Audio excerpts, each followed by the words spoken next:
down and out. The Iran war may have forced America's most powerful supercarrier out of the frontline race, at least for now. America's USS Gerald R is being called into action once again, but this time not for war, for an entirely different mission. After spending more than 300 days at sea, the world's biggest carrier strike group is now stepping into a surprising new role. The US Navy is now preparing to turn its nuclear-powered supercarrier into what could effectively become a giant floating power grid. Is Washington bracing for attacks closer to home? Or has China's growing supercarrier challenge triggered fresh alarm inside the Pentagon? The world's largest aircraft carrier is now preparing for an unexpected new mission as tensions between the US and Iran continue to rise. The US Navy's prize supercarrier, USS Gerald R. is reportedly set to take on the role of a floating nuclear power station. The massive warship could be repurposed as a temporary offshore nuclear power plant to support critical shore infrastructure. Armed with two A-1B nuclear reactors, the carrier is expected to help supply electricity to America's Naval Station Norfolk. This would mark the first known instance of a nuclear-powered aircraft carrier being used to feed power directly ashore. Ford's new mission is reportedly part of a broader effort to keep key US bases operational even during hostile attacks or emergencies.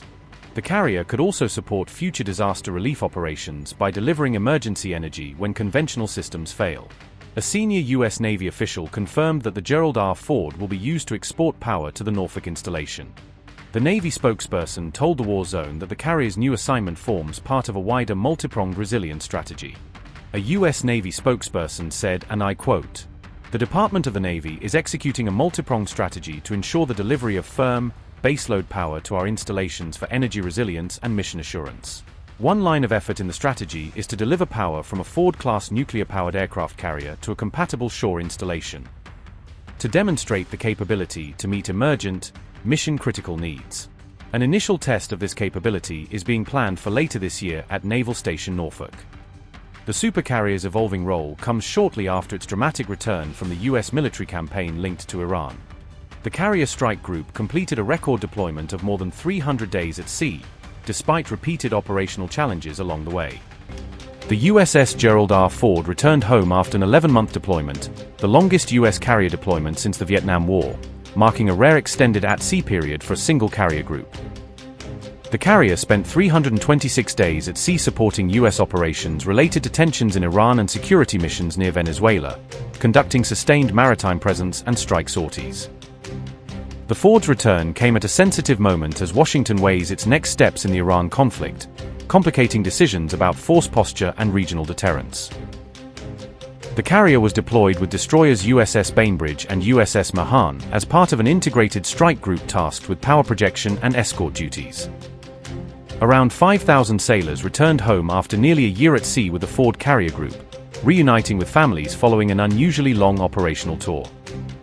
The deployment involved intense operations and even a fire incident aboard the carrier that strained the crew and required emergency response measures at sea.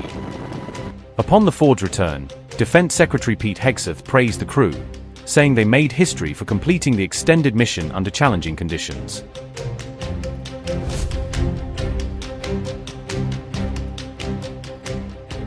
The carrier's homecoming raises questions about US readiness in the Middle East, as planners consider how to sustain presence while other assets are unavailable.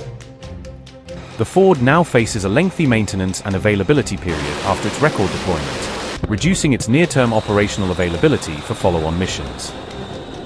Multiple US carriers are also undergoing or preparing for overhauls and maintenance, which together limit the Navy's carrier availability at a time of heightened demand.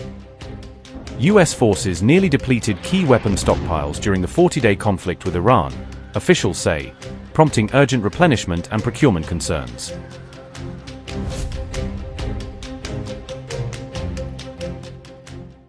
Amid talk that fighting with Iran could resume, senior US Navy leaders are now openly admitting they cannot sustain current costs without painful cuts elsewhere. The service's operations chief says the 2026 budget was written before Epic Fury was on the table, meaning this entire Iran campaign is being funded off a plan that never anticipated a major Gulf War. Admiral Daryl Caudle describes the Navy as burning bright in the Middle East, but warns that every extra patrol and strike comes at a steep operational cost that is now starting to bite. He says the fleet is rapidly depleting fuel budgets, maintenance money, stocks of smart weapons, and the finite flight hours left on jets and helicopters scheduled for overhaul. Caudle warns that without extra cash from Congress, the Navy will have to start slashing training cycles and routine operations by July, gutting readiness to keep the Iran front man. His warning comes in the wake of U.S.-Israeli operations that began on February 28, a campaign that suddenly turned the Gulf into a 24/7 theater for carriers, destroyers, and patrol aircraft. That high-intensity phase lasted 39 days before an April 8 ceasefire understanding, but the Navy's bills, and the strain on crews and hardware, have only kept mounting since. Caudle says, and I quote, "The fiscal 2026 budget didn't bake in Operation Epic Fury. You see a large Navy force in the Middle East. So we're burning bright. But it does come at cost, and it comes at operational costs. To have the funds necessary to continue the war effort, which is quickly racking up fuel costs, operating hours, maintenance dollars, and munitions. I do fear that I'll have to start making decisions in the July time frame. My record recruiting is going to be thwarted without additional funding to PCS to those individuals from boot camp and to pay enlistment and re-enlistment bonuses." Unquote.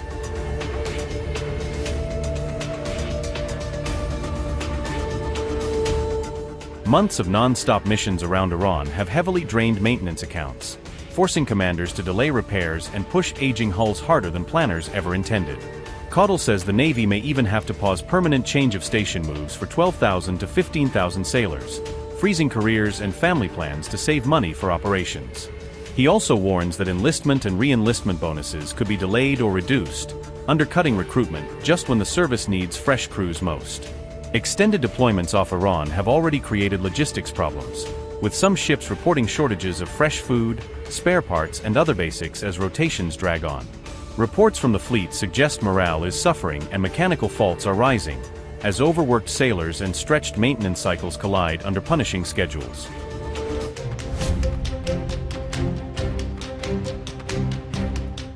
Meanwhile, a powerful new generation of supercarrier from one of America's top rivals is also drawing global attention and raising eyebrows.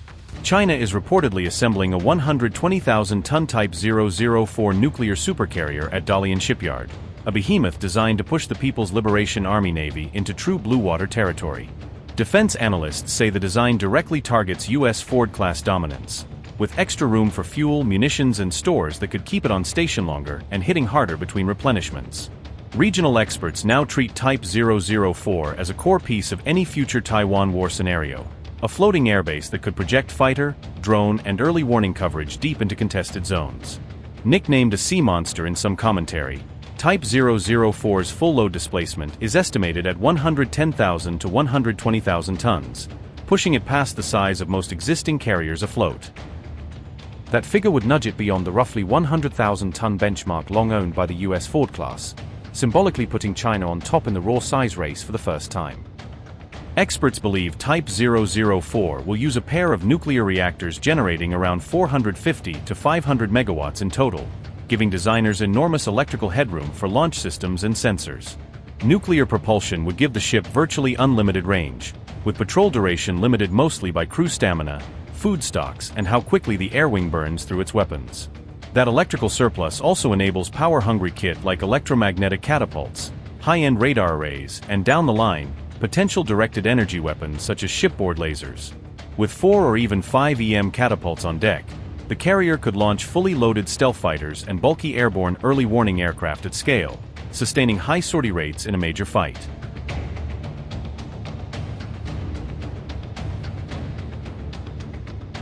Estimates suggest Type 004 might embark an air wing of roughly 90 to 105 aircraft at full load, putting it in the same weight class as a Ford class in terms of raw numbers.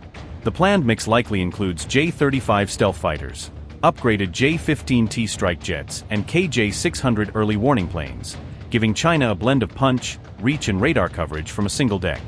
Analysts also expect heavy use of carrier-capable drones for reconnaissance, long-range strike, and electronic warfare, extending the ship's eyes and weapons far beyond the horizon line.